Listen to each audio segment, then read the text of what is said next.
Asia কাপের নাম শুনলেই কি জ্বর আসে ক্রিকেটারদের? চাপে পড়লেই ভেঙে পড়ার মানসিকতার উদাহরণ সিনিয়র ক্রিকেটাররা দিয়েছেন বহুবার।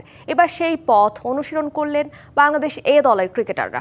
জাতীয় দলের পাইপলাইনের ক্রিকেটাররা সিনিয়রদের মতো এশিয়া কাপের মঞ্চে ওই পাকিস্তানের গোড়াতেই গেলেন আটকে। সাফল্য পেতে এই রাইজিং স্টারদের মানসিকতার পরিবর্তনের বিকল্প দেখছেন না সাবেক ক্যাপ্টেন আকরাম খান ও হাবিবুল বাশার।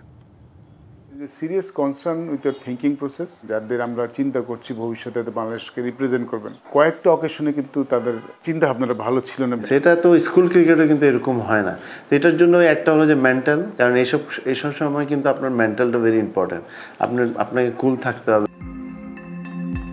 জেতা ম্যাচ হাতছাড়া করা দেশের ক্রিকেটের এক চিরায়ত ট্র্যাজেডি। সিনিয়রদের দেখে শিখেছে জুনিয়ররা, এই রোগ ছড়িয়ে গেছে তাদের মাঝেও। এশিয়া কাপ রাইজিং স্টার্সের ফাইনালে সেই রোগ নিয়ে জেতা ম্যাচ হেরেছেন আকবররা। একই পরিস্থিতি ছিল সেমিতেও। ভারতের বিপক্ষে ওই ম্যাচ বাংলাদেশকে জিতিয়েছে ভাগ্য, সেটা বললেও খুব একটা ভুল হবে না। সাবেক দুই ক্যাপ্টেনের মতে শেষ মুহূর্তে খেই হারানোর পেছনে টেকনিক নয়, দায়ী খেলোয়াড়দের মানসিক দুর্বলতা।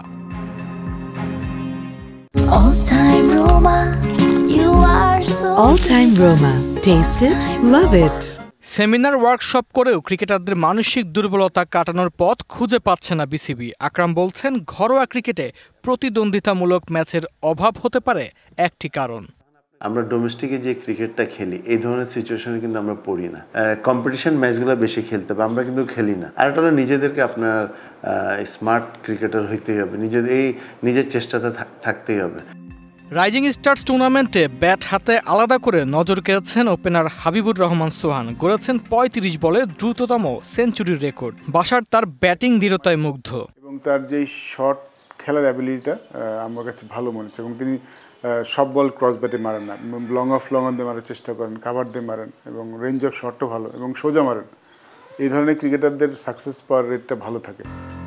শুধু প্রতিভা নয়, শিরোপা জিততে চায় মানসিক শক্তি। যতদিন এই অদৃশ্য প্রতিবন্ধকতাকে জয় না করা যাচ্ছে, ততদিন ট্রফি থাকবে অধরা। দ্রুত এই বাস্তবতা থেকে শিক্ষা না নিলে বাংলাদেশের ক্রিকেটকে এমন স্বপ্নভঙ্গের বেদনা কতদিন বইতে হবে, সে উত্তরও অজানা। Arman Hasan, DBC news.